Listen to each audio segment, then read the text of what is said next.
Wild and Weird West Virginia podcast.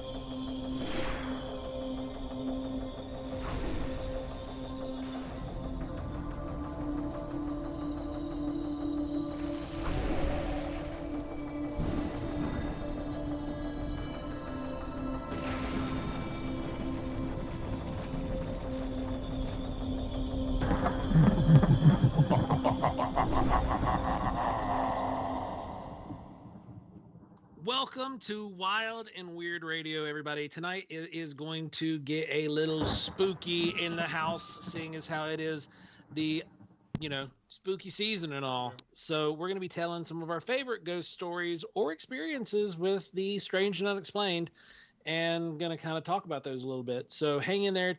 It's going to get wild and weird. So how's everybody doing? Fantastic.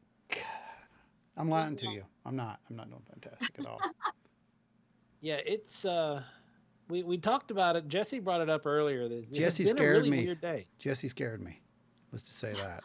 She confirmed some stuff and it just scared me. So thanks, Jesse. It's just been a really weird day. I'm not a fan. I'm excited that I want it's to late. know, okay? I really do want to know. It's October 6th is when we recorded this, okay? Listeners, remember back, because we're time travelers again, right? So think back. Last week, did you have a really, really weird day? On the last 6th? Wednesday specifically. On Wednesday, yes. Wednesday the 6th. If was you your did, day let real us weird? know, because all three of us had a very strange day, and we don't know why. Yeah. It's just been goofy, and like my light's not working, so I look like all, whatever, and that was frustrating. It's just like everything that could go weird did today, and then it's just, oof, boy, Yeah, good fun times. stuff. But we do have some cool things that did come up. So Jess, tell us about how your day's been. I just kind of had I've been sapped of energy and just completely foggy all day.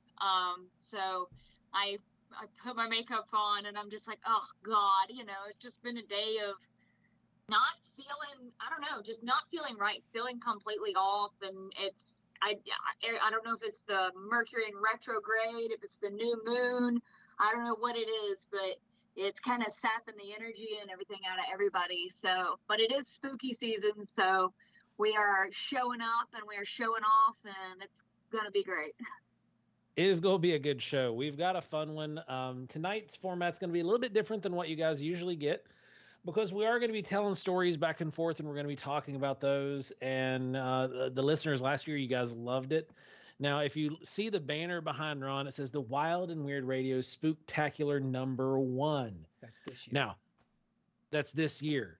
Last year was the official Spooktacular. This year, we're spreading it out, and we're doing all kinds of spooky stuff all through the month of October and wrapping it up with the official Spooktacular at the end of the month. So before we get started, though, I do want to let you guys know that you guys can catch me and Ron the Thursday you hear this. So you'll hear it on a Monday or Tuesday or whatever, but that week, the week of the 14th, actually, the day of the 14th, Ron and I will be at an elementary school being ambassadors of the paranormal with all the little minions, telling them, all about Bigfoot, Mothman, the Flatwoods Monster, UFOs, all that good stuff. And then we're going to be doing a meet and greet afterwards at the school from 5 to 7.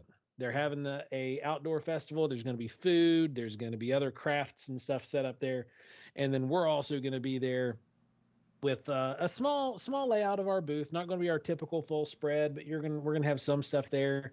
But we're going to be there talking to everybody, and we're going to have our TrackCast display out with us. We're going to have some of our equipment out on display with us that you guys can check out, and that's going to be a really fun day. So that's a big community involvement day. So if you guys are listening, if you're in the Comfort area, if you live in Boone County or you live near Boone County and you want to come out to that, it's in Comfort, West Virginia. We will be at Sherman Elementary School, and it's going to be a good time. Oh, absolutely. Come out and tell us some of your stories too, if you got any. You might win some. Who knows? Could happen. Never know. Never know. So let's get into the spooky stories. Let's I do wanted it. to get that part out of the way first. That way we could get into this. Anybody got a spooky Now, CD to play? I don't have one. No, I'm kidding. we did a monster mash. Oh, that was pretty He was a good. graveyard too much to be legally sued. That wasn't. Nah, you're okay. Everybody does that. That's cool. I know, right? Yeah, it's a good job, man. But yeah, it's spooky time, so we got some good spooky stories for you. I'm gonna start us off because I want to actually do a little bit of a link up between one of my stories and then something else that we hear that takes place in the phenomena quite a bit. And I've already kind of talked to the guys about it, and I think it's going to have a nice little conversation started from it. So this story, you can find it in a book called Ghosts of West Virginia, and it just so happens to be about a ghost story in Kanawha State Forest, which just so happens to be one of our research areas that we frequent. But we don't frequent it for ghosts. We should start, but right now we just go looking for the big fella. However, the way this story goes is there is an African American woman. This is, post the abolition of slavery, post slavery abolishment, and all that good stuff. My tongue, dirt. Today, it's been a weird day, right? Yep. So words are fumbling, bumbling, all that good stuff. Anyway, West Virginia was a state that was not part of the whole slavery thing. We broke away from Virginia during the Civil War in an act of rebellion, created our own state, and we sided with the North. And so this West Virginia was kind of like a safe haven for African Americans. It was a safe haven for Native Americans that was coming up and fleeing this way. Anybody who was actually in bondage and slavery was able to retreat and escape here. And it was written into our state constitution that the state that they came from could not pursue them here. Otherwise, it was considered an act of treason and an act of war. And it's really fun. So now, this lady was a school teacher. Okay. She had a profession here in the state, but she also dabbled in witchcraft. Now, this led eventually to the townsfolk here in the area to get a little upset and been out of shape. And they actually got a mob together and they lynched this poor woman, and they hung her in an area called Dunlop Hollow. There's a tree there that is still standing to this day, and you can go, and if you ever come into the forest and I'm there on the day or whatever, just ask me. I'll take you straight to it and show you where it's at. But she was murdered that night along with a couple other people. Now, fast forward into modern times. There are reoccurring sightings of this lady in white. And the people who have these encounters, they say that they have had this impression of like deep sorrow overcome them, and they feel this just sadness, and then they see her. And she's normally just standing. There's a huge boulder that she's been seen standing on a couple times. And then they've also seen the three that were hanging from the tree. They've just seen the apparitions hanging from the tree.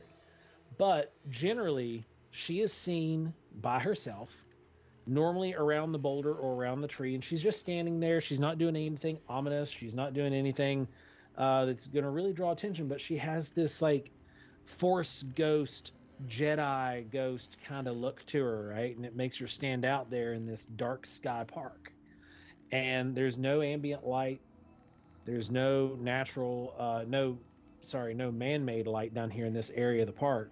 It's just nice and pitch black. So anything that's just going to be luminescing stands out like a sore thumb. And they describe this lady to a T. And it matches the description of the poor lady that was lynched back in the day.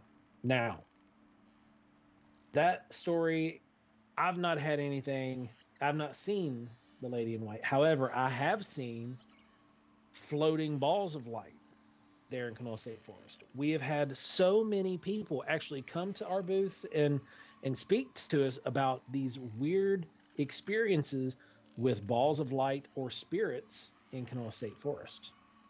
They've also had tons of Bigfoot experiences. Now, this is the part where I want to get you guys and get your brains kind of together here, because there's this phenomena that takes place in the Bigfoot community, and it's a lesser talked about thing, right? But if you speak to somebody and you talk to enough Bigfoot witnesses, eventually, if you just haphazardly say, well, did you see the lights too? Or did you see a lady in white or anything like that around the area? You're going to hear them say something to the effect of, how did you know that? Because it's not something that most people are going to be comfortable talking about. One, you're already talking about Bigfoot. They have that Bigfoot. They don't want to bring up the other paranormal aspect or the other weird phenomena that took place, because they're already feeling crazy enough that they experienced something they don't understand in the first place. So here they are experiencing an apparition or some kind of ball of light that they can't explain. They block it away. They don't tell that part of the story. They just keep that to themselves. But if you ask them, there's a whole lot of accounts where they have experienced, on that same night or on other nights while in the same area, this lady in white. So what do you guys think about that? Well, There's been yeah, go ahead, Jess. I got some ideas, but I want to hear yours. There's a lot of coinciding experiences that go on, whether it be somebody will see a UFO and then later on see a Sasquatch, or they'll see this woman in white and then later on they'll see a Sasquatch, or they'll see, Sasquatch hanging around cemeteries and things like that. And a lot of people really reject the idea of these crosses in paranormal activity. And that, I think that scares a lot of people. I mean, even more than the phenomenon itself, that you could have both seemingly different things in the same spot. And I think that adds to something that we've all discussed many times so far, that everything is kind of interconnected in some way, some shape or form, and we just don't know. We just don't know how. And there's a lot of organizations that if you give them a Bigfoot sighting and describe it, and then you describe lights, they'll leave the lights out because it doesn't fit a narrative. Yeah, they'll sanitize. Yeah, absolutely. But there's so many instances of people seeing this woman in white and seeing a Sasquatch in the same kind of area around the same time frame. In that last video that we put out from on Hellbent Holler YouTube, Joe saw a woman in white, and we were out there searching for Dogman in the land between the lakes, and Joe saw a woman in white. He had an experience like that. He looked up and saw this woman standing there with long hair, long white dress. He had a woman in white sighting. The day after, we took a crazy thermal image of a Dogman. And then we had all kinds of paranormal stuff going on that night, and all of that's chronicled in that video, which is it's pretty insane. We were kind of apprehensive about releasing it just because so many weird, just kind of out there things happen to us. And Joe was kind of. But it's such a good video. It is it's such a good watch. Yeah, Joe was very uncomfortable, letting people know that he had that kind of sighting, because he doesn't mind the idea of a giant creature that he can fight that, he can wrap his head around that. But then when you start getting into like more supernatural things, ethereal ghost-like figures, that terrified him. So, and you could hear it in his voice, like that it shook him. It absolutely shook him. Yeah. So, yeah, we've had experiences that pertain to that story too. I think we all have. First of all, that place is just weird. Like I said before, I've had experiences out there. That place is strange, and in my opinion, it's right up there with Skinwalker Ranch. And I do not joke about that. I'm serious. There is an energy, in my opinion, that is in that area, and it's just crazy. I mean, shoot, there's interdimensional doorways out there. But I think we've all heard the lady in white ghost stories, haven't we? I mean, we have. That is it's a constant. It is. It is a constant. And it doesn't matter what part of the country you're from. You hear these lady in white accounts. generally, if the story is known, they're normally related to some kind of very traumatic death. Either a suicide of some sort, or some kind of like just crazy heinous murder, or it's part of some kind of sanitarium. Because they're the lady in white stories here in the old sanitarium in Huntington. You had those happen a few times. Yeah.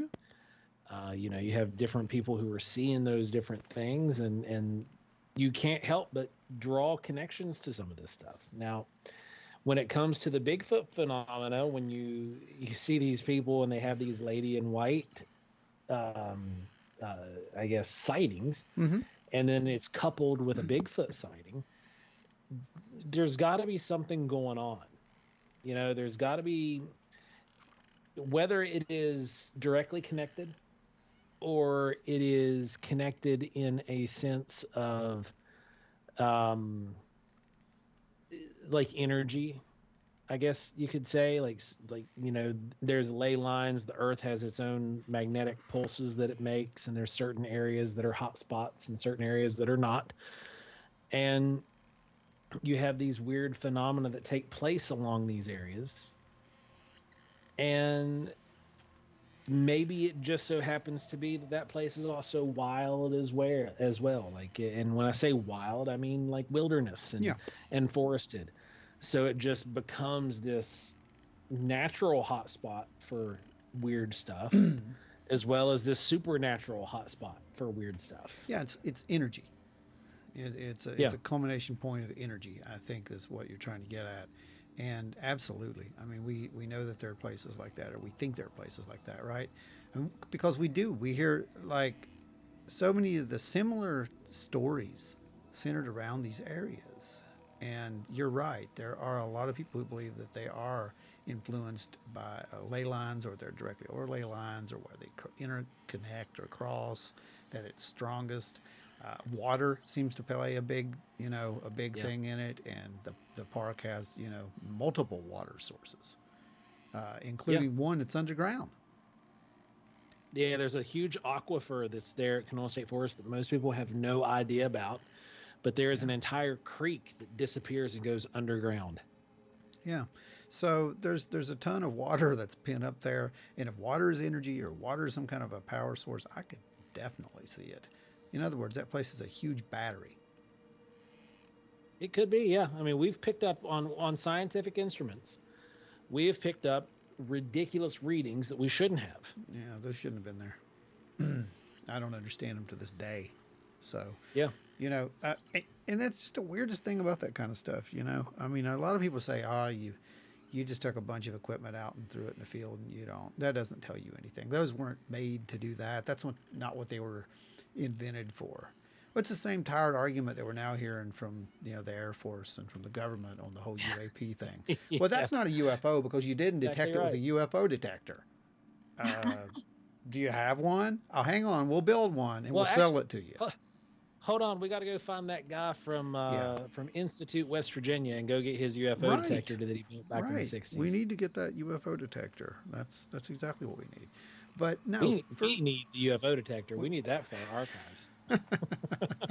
We do need that for the archives. That would be awesome to have in the archives. It would be so cool to actually own that and keep it here in the... It really would be. It was really a cool thing, I just think that, I don't know. I believe these stories myself. I don't think that you can write them off. I mean, I've heard similar stories coming from, where was it? Little Creek. Maria used to tell the story about her friend who saw the ghost rabbits, or whatever they are, which were balls of light, basically, is what we're... And a lot of these stories are about balls of light, the dancing lights. Well, real quick, tell that little story about the ghost rabbits, because Jesse hasn't heard it, but the ghost rabbits?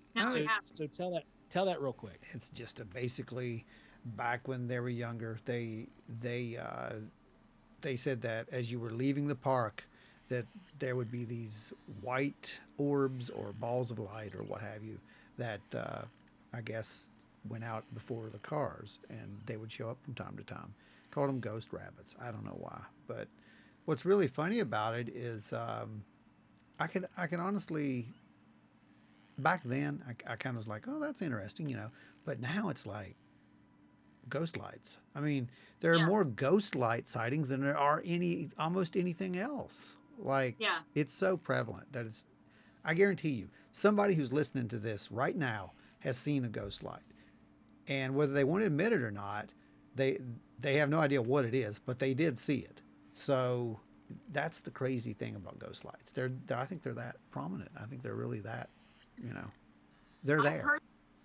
I've personally experienced ghost lights, I want to say over 10 times. I mean, of course, I go out in the woods and I'm looking for this kind of thing. And I'm, once you're really looking for stuff like this, you seem to attract it more and more. And the frequency of weird stuff starts to increase the more you do this.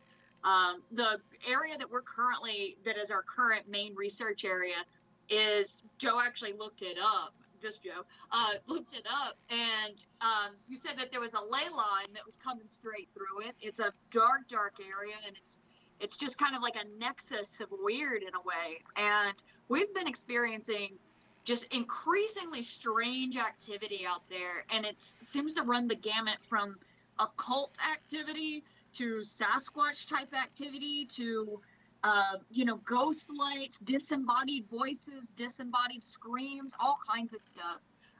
So yeah, I think these places exist that are like magnets for this kind of thing, where everything is kind of whipped up and it's like a vortex where everything's kind of happening, and the more you seek it out, the worse it gets and the crazier it gets. That's a good question, what you just brought up. And a lot of people do ask this. Like, I think Wayne asked it several times, multiple times. And other people have actually asked this flat out. Why? Why is it that after you have one of these experiences, are you more, why do you I guess, experience them more often? Is it that, or is it like you said, do you just kind of start noticing things you didn't notice before? I think it's kind of a toss up in the air as far as that goes. I mean, I've heard some crazy stuff. I've done some crazy stuff, and had some very weird feedback from it. And it does seem like the more of it you get into, the more crazy it gets, so to speak. Yeah. I mean, it really does. I mean, it's interesting. It's very, very interesting. You'll have to read the book. That's all I'll say. So, let's move on to our next spooky story. Who wants to tell it? Anyone? No? Okay, I'll do it. Looks like Ron's up. I'm up. Okay, guys. And I'm going to be reading out of Ghosts and Haunts from the Appalachian Foothills. And this is really short, but I just want to read this because it made me laugh. When I was looking for all this stuff, I'm like trying to find these serious stories, and I find this one, and I'm just like, the end of this is like a Twilight Zone thing, so I love it. Okay, so here we go. All right. It has been told and retold over the years that a strange woman once lived in the east side of the Tennessee border. She spoke with things and happenings to people living in the country, things people didn't want to see or be seen or spoken of. When the old woman was confronted, she just laughed and rubbed her hands together briskly as if she knew more than she told. This is basically Ron at the table. That's what I'm saying. It's almost exactly like me, right? Okay, anyway. It's said that when the sun began to lean toward the west, she would take a large old-fashioned round metal screen wire flour sifter from the high shelf of the kitchen. She would then hobble her way to the front porch of her small log house, where she would sit in the high-backed rocker. She would rock back and forth on the creaky porch floor with the flour sifter sitting on her lap. When the sun began to lay low, barely hanging onto the sky, just before it fell, behind the dark mountains, the old woman would hold the flour sifter up before her. Before her face, she would gaze into the little squares in the metal screen, almost in a trance. This was a daily ritual for her, and once a passerby, seeing the old woman practicing this unusual behavior, walked onto the porch, and he asked, I just looked through the flour sifter here, she says, and I can see and hear what everybody in the country is doing. Of questioning passerby looked through the flour sifter, held out by the old woman, and she continued to rock, stare, and laugh. He saw nothing. He heard nothing. Well, I don't see or hear anything, he said. How is it that you can see and hear all these things? Well, if you sell your soul to the devil, you can see and hear anything you want. The old woman said as she continued to rock and stare through the tiny squares in the round, old-fashioned sifter. Now, is that not just the greatest story? That's a great story. That's a good story. It is. It does have that very Twilight Zone-ish feel, though. Yes, it made me laugh.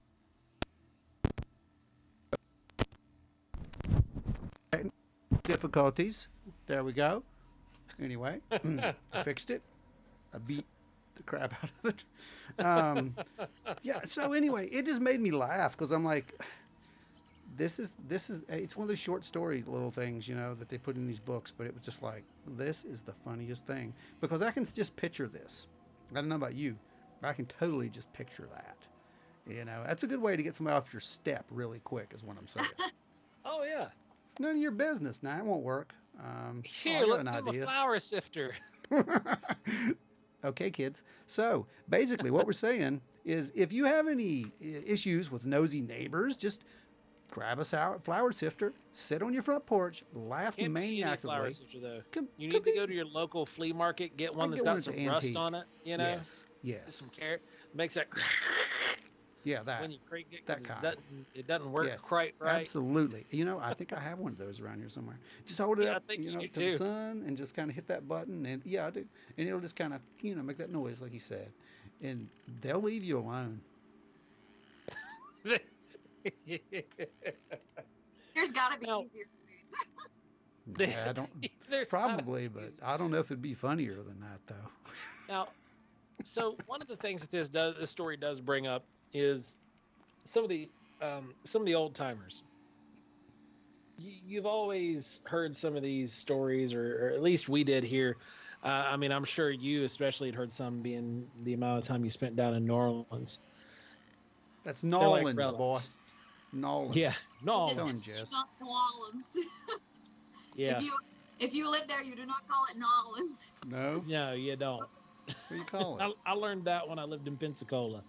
Yeah. But so you got these relics, these like keepsakes or hand-me-down things that are supposed to have some kind of ability or whatever, and they have some kind of energy on them. So it sounds like it pulls a little bit from those stories. What do you guys think? Could be just a crazy old woman. Go ahead, Jess. You're kind of alluding to like a haunted object, maybe, or something like that. Yeah, kind of like a haunted object or some kind of like enchanted object. That was Friday the 13th, the series. I remember that show. Yeah. I try to forget that show. Yeah, that was weird. Okay, moving on. All right. So, are we ready to move on, or? Oh yeah. Well, you're up. We got more flour sifter talk. I'm good. We can pull it. Yeah, sure. I'll go grab the flour sifter, and we'll just see if that thing works. We're gonna change the format. Okay, so talking about flour sifters and all that stuff, I do have a piece of equipment. It's not a flour sifter, but it's a vegetable mill. Okay. And it's the old one that my great grandmother used to have. Uh-huh. Now, she's a mountain witch, right? What is it? She was a mountain witch, right? No, not that one. This was the Italian. Oh, okay. And so, she was the one that made all that, all the really good old world food, the old-fashioned traditional marinara sauce and all that good stuff. So this was the mill that ran all of that all the time. So we use that, and I swear I've used brand new ones that work better per se, but the sauce never tastes the same. Like this thing has some kind of like enchantment on it to where when the food goes when the food goes through the mill, it is transformed into just glorious food. as opposed to just going through and making the sauce. It's just, I don't know what it is. It's an old piece of metal, but it definitely, like, you can taste the difference. Like, the family members can taste the difference. Like, if we, I'll bet it's like that guy who had the fudge that they were making on the gravestone. You know, I bet that fudge was just amazing. You know, right? That was a heck of a story. Talk about a spooky story. Jeez. Oh yeah.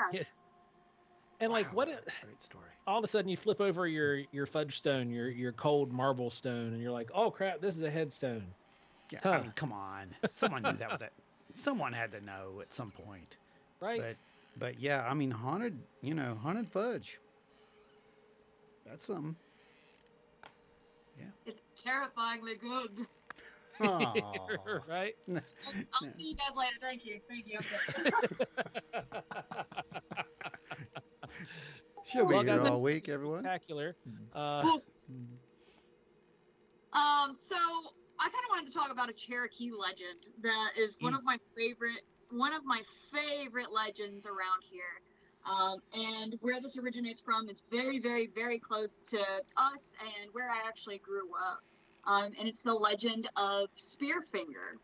Spearfinger was a witch that lived up in the mountains in the Nantahala Gorge area.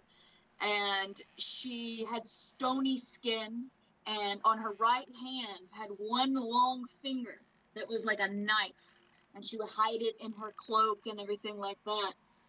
And she could take on the form of anything or anybody, but she most often disguised herself as a little old woman. And she survived off of eating human livers. And she would use her finger to cut out your liver and eat it. And she preferred the livers of little children. And so she would disguise herself as an old woman walking down the path. And she would see the children out gathering strawberries or something like that. And she would ask the children to come to her. And they would trust her, thinking that she's just an elder.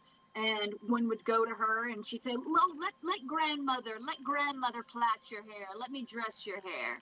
And then a little girl would sit with her and she'd stroke her hair until she fell asleep. And then she'd stab her through the heart and cut out her liver. And so that's one of the kind of ways that, that she would get her victims. So in the fall, she was more active in the fall than any other time, because during the fall, the villagers and the warriors would burn the leaves on the forest floor before they shook the chestnut trees and gathered chestnuts. So when she would see the fires burning and the smoke rising, she knew it was time for them to go out into the woods and start gathering chestnuts. And she knew that people would stray away from the pack of people, and she could swoop one up, cut out their liver, and no one would be the wiser. Or if someone walked away from the group, she could take them, kill them, and then take their place, and then integrate herself into the tribe, and then just start picking people off one by one. So another sort of method that she would use is that she would hide and wait for people to come out of the home, and she would take their form and then go into the home, and then she would cut out the liver of a child there, and then the child would feel no pain or not realize that their liver had been cut out, and then she would abscond with the liver and eat it in safety in the woods. And then the child would get sick and just get sicker and sicker because he has no liver and would just die.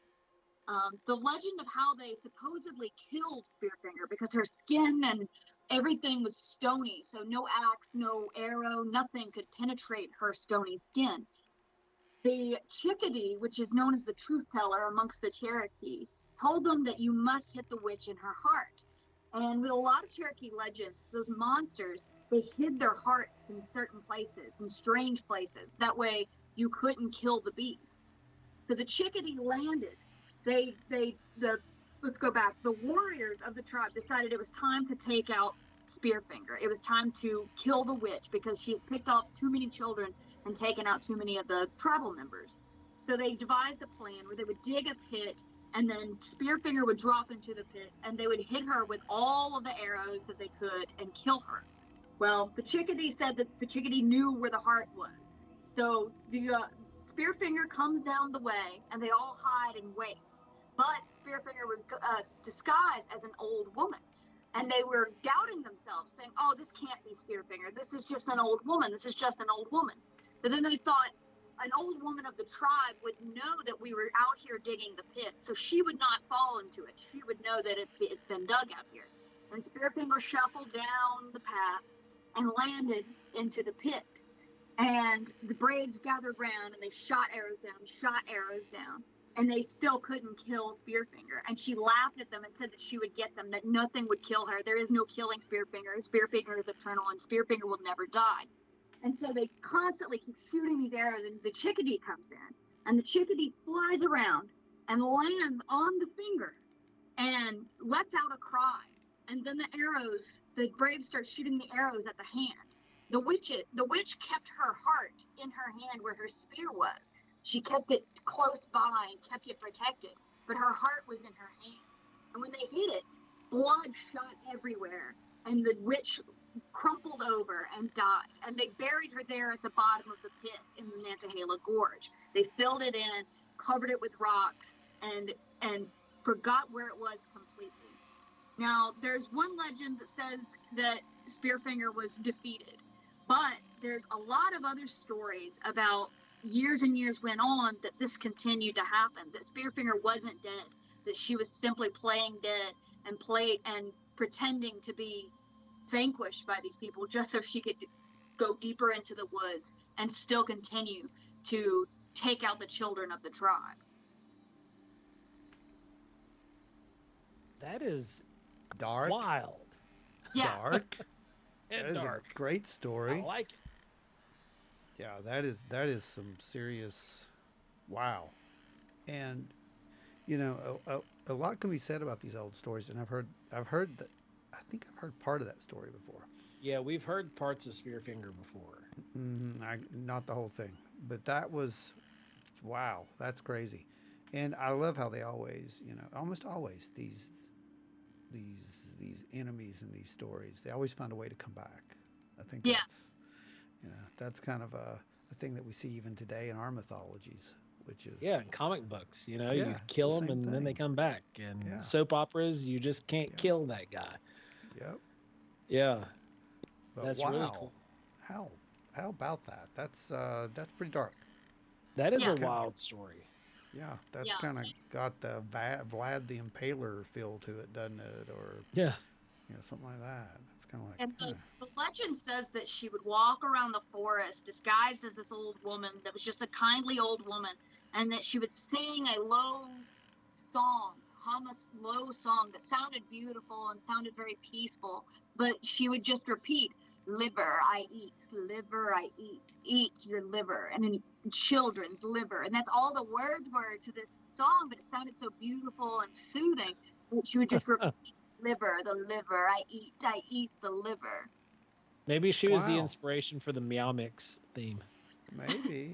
Maybe, or I mean, you would think that people would have, I don't know, they would kind of pick up on that. I would think that they would be a little smarter, but maybe. Well, not. that's a creepy song, old lady. Why are you That's singing that? What? Okay. The song sounded really good till I got closer, and then it just, oh my God, what? Why? Now again, that goes back to that weird old lady in the woods. The weird old lady in the woods. You've got that weird lady in the woods. It goes Hansel back and to Gretel. that, and Hansel and Gretel. You've got that same weird old lady witch out in the woods, out in Europe. Always out in trying the to eat freaking- kids. What is up with that? Yeah, in the Black Forest. It's this is a resounding mythology that travels through the ages, across continents, and Do you think it's like a precautionary tale kind of thing? That's there maybe to keep the kids in line. Yes. I mean, absolutely. The children are afraid to run off because they think that their livers cut out, and they're going to die a terrible death. They're going to stick around with the rest of the children and stay close by their family members and not really run off. I think I would. Actually a mountain lion or something like that could, grab them. Yes. So, Now, Ron, do you want to go ahead and tell a little bit of the bread factory? Oh, the bread factory. Just some highlight reels of the bread factory. Highlight reels? Yeah, I could tell some highlight reels from that place. Yeah, that way, because some of the bread factory stories, man, they go on. They're like, to tell it in its entirety, sometimes it's like 30 to 40 minutes long. But yeah, it's a book for real. I'm not kidding. We've got to keep it for the show here at a certain amount of time. But you could definitely talk about some of the highlight reels there from the bread factory to really kick off. So the bread factory was an interesting place. It was. It still is an interesting place. We investigated it. What was it, around, I don't know, 2011, 2010, something like that. I don't know. Somewhere 2010, 2011, somewhere in that ballpark. It was 2010. But we went back several years. So this was an ongoing investigation. We went back in there at least 3 times. But how it started, I will never forget how it started. How it started, for those who haven't listened to the program, because I have touched on it in pieces before, and we might have went over this at one point, but not in great detail. When we had Dave on, we did talk a little bit about it. A little bit about it. But how it really started was the adventures in the bread factory. We were playing in those days in a band, and Dave was our drummer, still is, which is really weird. He plays keyboard too, but he's still a drummer. But Dave was our drummer, and he was playing there, and it was me and the guitarist and him, and we were setting up in a little studio space that he rented on the second floor. I think it was the second floor. And I remember it was me and the guitar player, and Dave was there, and we were waiting on somebody. They had to go get something from a car or something. I don't remember how it went. But either way, it was just us 3 in there, and we were setting up our equipment. When someone knocks on the door, and, the guitarist thinks, well, that's so-and-so, so he's going to go open the door and let him in. He opens the door, and I'm standing there, putting, plugging stuff up, because it takes forever to plug my keyboards up. And he turns around, and his face is as white as a ghost. And he just says, there's nobody there. There's nobody there. And there was nobody at the door, but it looked like he had seen something. And I wouldn't put it past him. I mean, he could have seen something. It was at that point that Dave tells us some more spooky stuff about this place, and I'm like, well, that's interesting. Maybe we should investigate it, because we had, at the time, we just started going out and investigating with a few of our friends, and that was Ghost Watch. And so we decided to go in there and investigate. So the first night we're in there, there were multiple encounters. There was the shadow thing, which you've heard me talk about multiple times on here. And then there was, in the basement, a section you would go downstairs, and it was in the stairwell area. And I was down there with... another one of the investigators, and we were walking around, and we heard something off to our side.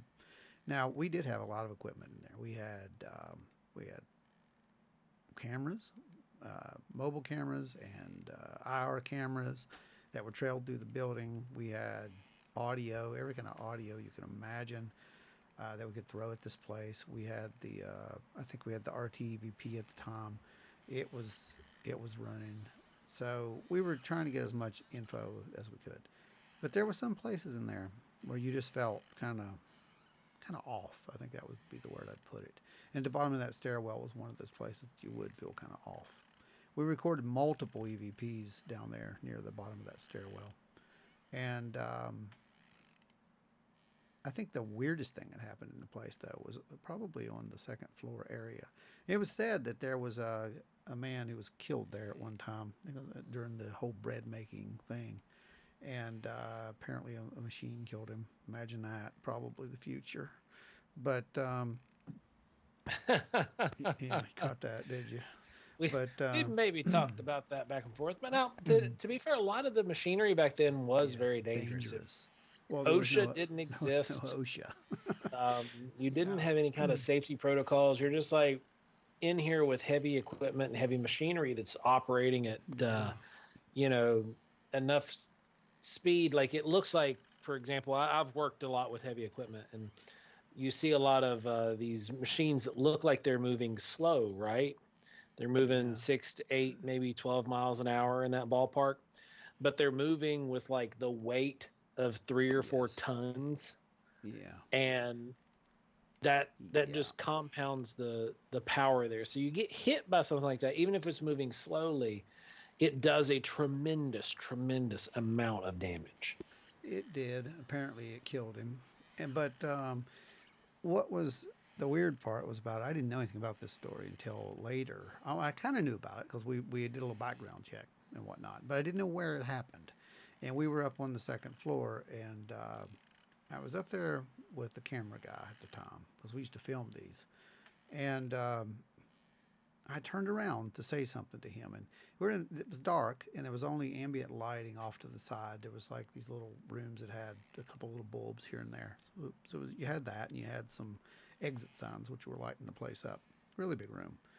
And I turned my head just for a second, and I saw somebody standing there. And he had what looked to me to be like a blue coverall kind of thing on.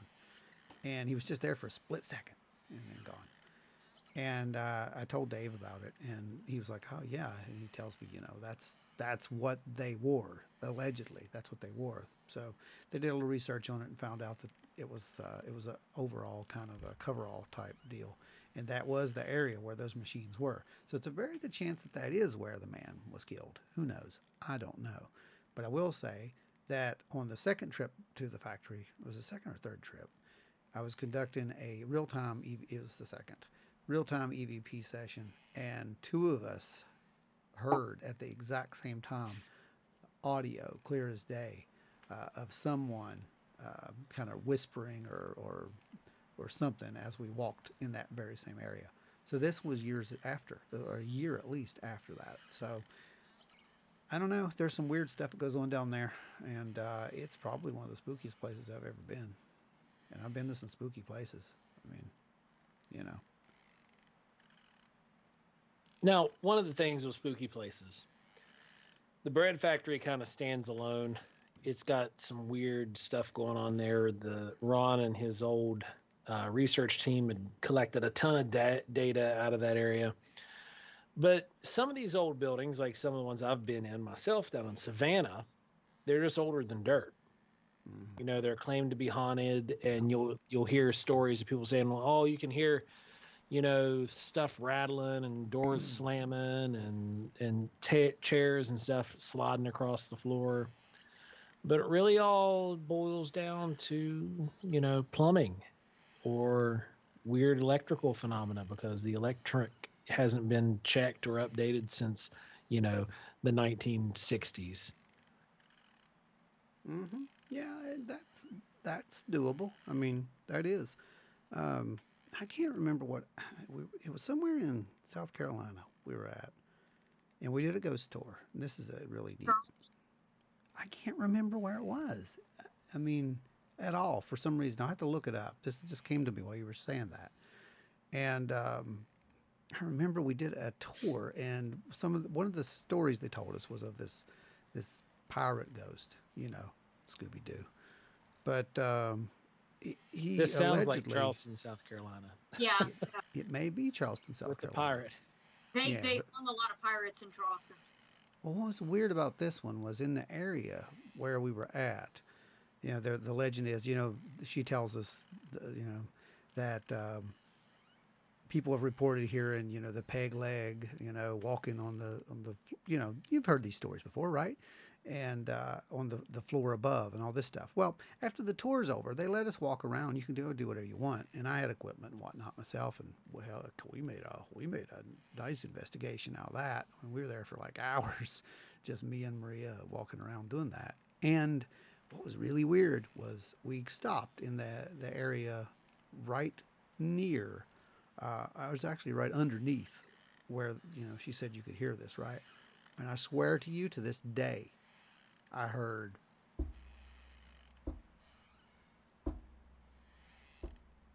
right over top of us.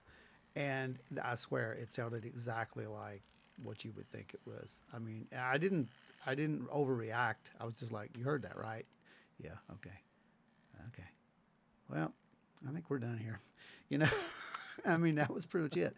And we're trying to record. I didn't get it recorded. Everything was running.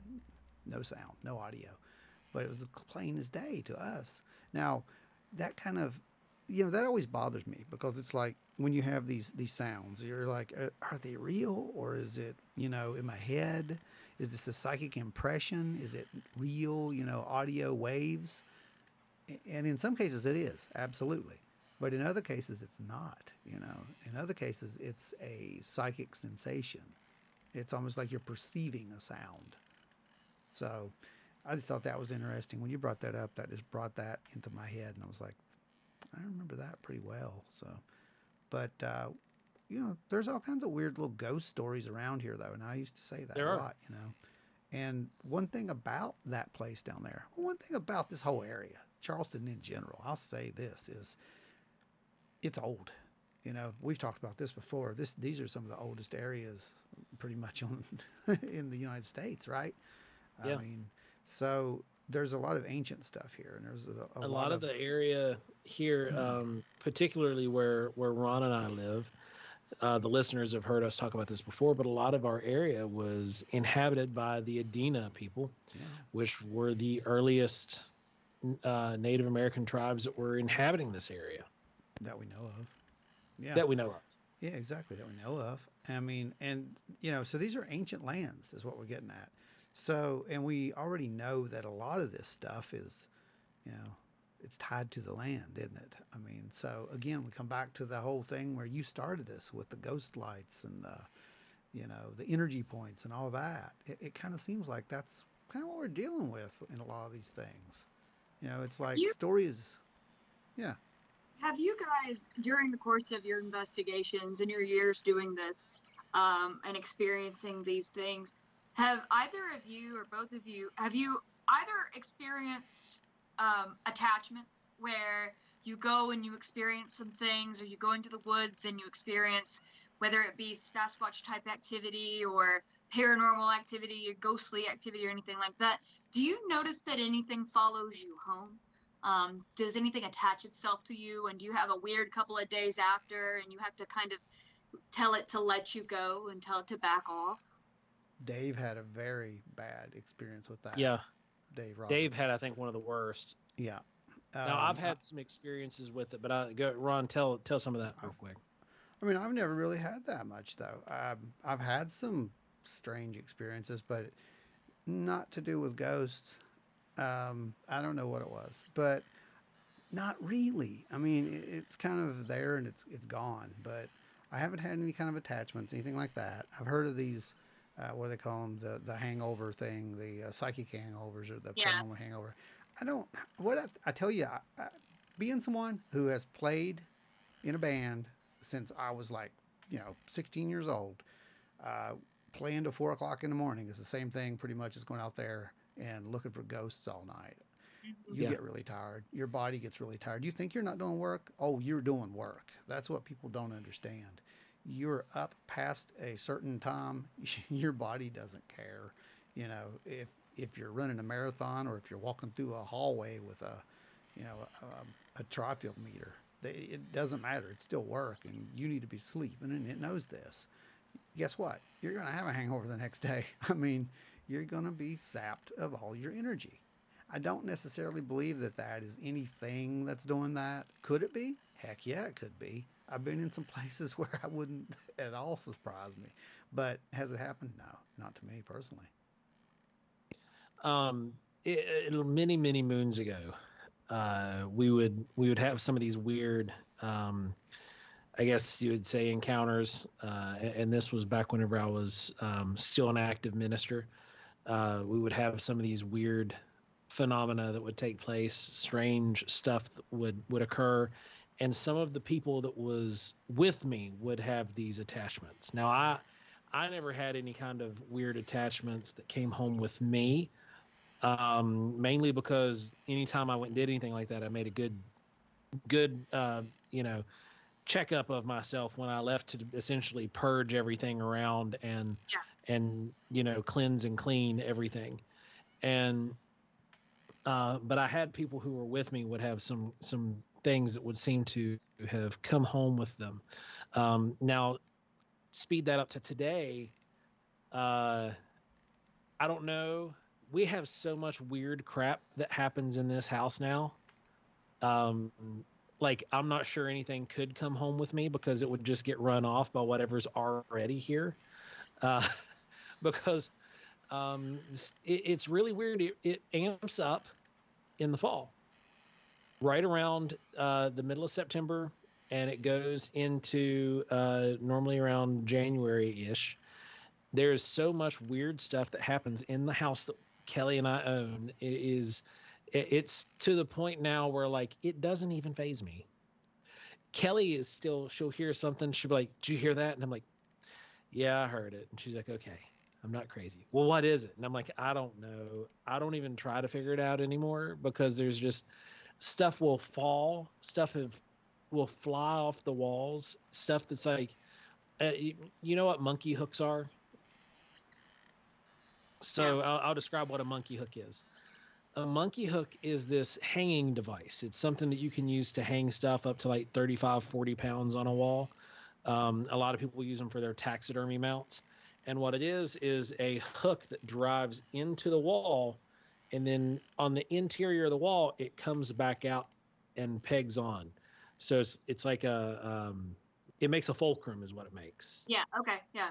And so we've had stuff hanging on those, literally just up and fly, like big wooden things fly off the wall. And I'm just kind of like, you know what? Okie doke. And then we've had stuff just fall over or weird noises that are not plumbing related. Just to give you a real quick one that was really weird from just this past weekend, Ron came to our house early in the morning. We had an event that we were going out to. And so he was coming here to meet me early in the morning to get everything together and roll out. And he was riding with me from the house here going to our destination.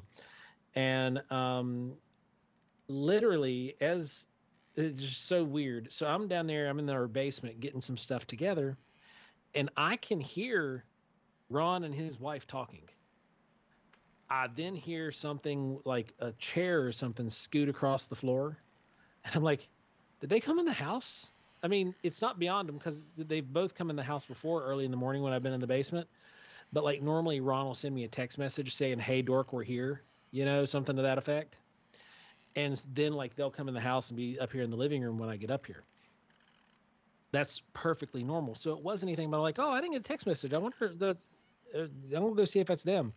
So I go upstairs, nobody, nothing, complete radio silence, nada.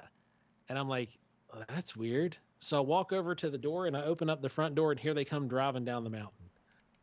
And like literally as I open the door, there they are. And I'm like, that's weird. Yeah, it was weird.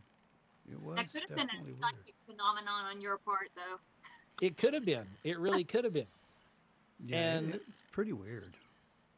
But yeah, there's just so much weird stuff that happens here at the house. Weird noises. We always see now these like weird shadow people things. Yeah, I see those all the time. I have to. Yeah.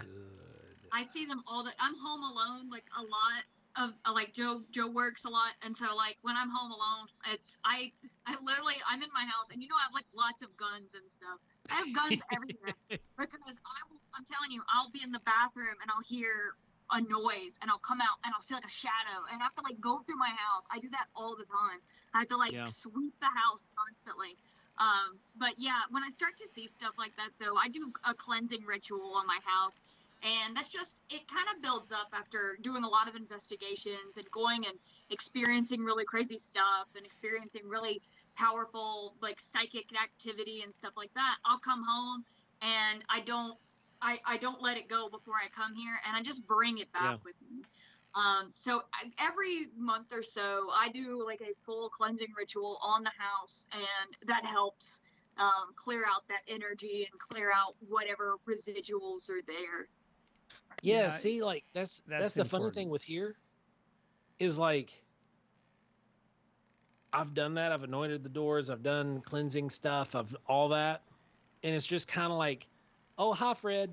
That's where I'm at now. That's where I'm at this stage of my life. I'm like, oh, hey, what's up? And just keep going. You know, I will say one thing, though. You asked about attachments. Now, not from any investigation, but I will tell you a really good account. And this happened over the summer. And I think I told you about it, Joe, when we were at the antique mall. Oh, yeah. Yeah. That would be the closest thing I could think of because I'm a little psychically sensitive. And by a little, I mean kind of a lot. So, what was weird was we were in the antique store, and I won't say where because I don't want anybody to think it's haunted and they can go buy stuff from it and all that stuff. But it's a local antique store, and I went in there, and we're looking at stuff, and on one of these areas they had some like World War II memorabilia. There was some Nazi stuff there. Wasn't even attempting to touch it, anything. It's behind glass, And I was just like, wow, that is just crazy, just looking at some of this stuff and kind of thinking about it for a little bit, like, wow, And that was it. I walked away from it, and it was no more than probably 3-4 minutes. My head started hurting, and I started feeling really bad, like bad. And I got a pain in my around my chest, not my chest, but my lower abdomen. It's kind of like a gas pain almost is what it was like, but it's really strong. I was like, oh, that's not good.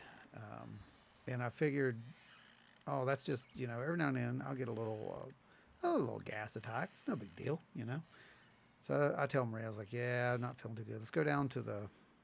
We'll go down to the gas station there and get some water and some Tums. Okay, that'll fix me up, right? Well, as soon as I got down there, we pulled onto the lot.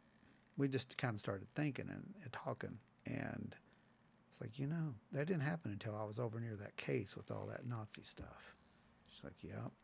It's like, I bet you I know what happened. I said, go get me some water. So she went and got some water. I drank a little bit of water. I took the rest of the water, and I poured it on my hands, and my hands turned red. It's like, oh, crap. So I know what that means. That means it's in there. It's got to go out. So I was like, I didn't care. I'm in the middle of this town. I'm like, all right, I'm going to go over there and stick my hand in the ground. It's the only thing I can do. So I go over, get on my knees and shove my hands in the ground and force out, all that negative energy. And I kid you not. You can believe it or not. I really don't give a crap. But as soon as I did that, pain stopped, headache stopped, no problems whatsoever, completely refreshed and fine. So, yeah, I guess in a way I did kind of pick that up. But it wasn't intentional. It was not intentional at all. That was, and to think though, Jess, that was just someone walking through an antique shop. Mm-hmm. That wasn't an investigation. That wasn't, So I'm thinking, holy crap, what in the world was in that case? Well, I don't know. I didn't go by. People who have any type of spiritual sensitivity at all, they tend to really grab those kind of things, almost like when they walk by them, it's like having a net out and it just scoops some of that up. So, yeah, but I do remember when that happened. I actually called you on the phone when you were sitting in the car. Yeah, I told you about it. So yeah, it was not good. I know that. So, but after that, no problems at all. But yeah, that is, I guess that would be considered an attachment. And if that's the case, I guess I have did it. I mean, I didn't really think about it, but So yeah, that's my spooky stuff. I mean, it's pretty spooky. Ooh. Do you want to hear about the time I saw a full-bodied apparition? I totally want to hear about the time. What? No. Well, I've seen a couple in my life, but this one was like really. This is one of my earliest memories of seeing a full body apparition of a person. So when I was about 9 or 10 years old, I was at my best friend's house and I stayed over for the night, and we got up the next morning and her mother was making breakfast, and me and my friend were hanging out, and breakfast was done. So her mother said, "Hey, go wake Buddy up." Buddy is my friend's dad. So she goes, "Hey, Jess, go wake Buddy up. Breakfast is ready." I was like, "Okay." So I go to wake Buddy up. He's on the couch, and I go to wake Buddy up, and Buddy is not responsive. And so I'm like 9, 10 years old. I'm shaking him, trying to wake him up. And I was like, Buddy's dead. And so I went and I told her, I said, "Susan, but I think Buddy's dead." And she goes, "Don't lie to me. Like, don't say something like that." So she goes, and he was dead. He had died of a heart attack before that. And so I tried to wake him up and I couldn't. And that was like really a lot for a 9-year-old, you know. Yeah, that's crazy. So he was dead, and we called 911. And so they were sending an ambulance. My best friend and I took her outside. We went down and went to her like boat dock and sat on her boat dock and watched the ambulance come and take him away and everything like that.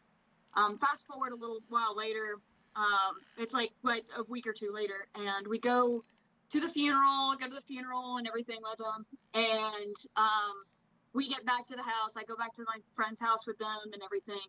And I'm kind of cleaning up at the house and like picking stuff up and kind of, you know, packing a bag. And I hear a noise behind me.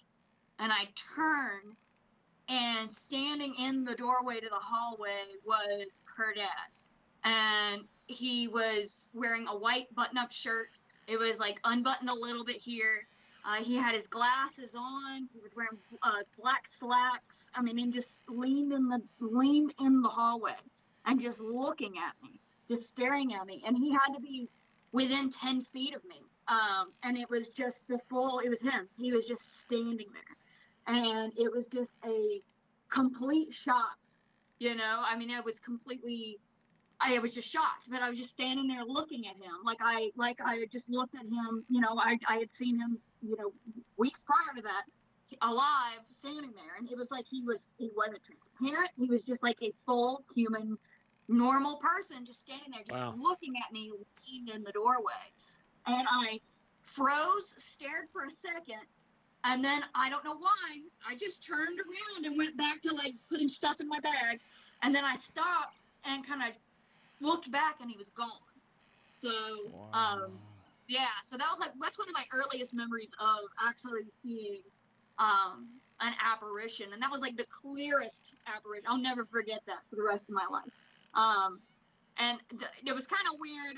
It was kind of weird being there, because I found him dead. So it was kind of weird for me to be there for a while after that. And then after seeing him standing in the hallway, I didn't go back to their house for a little while. So. Understandable. Yeah. Wow. Whoa. Well, she wins. Yep. That's a good one. Okay. That is. Well, good night, ladies and gentlemen. Jesse's going to be the new host. Bye.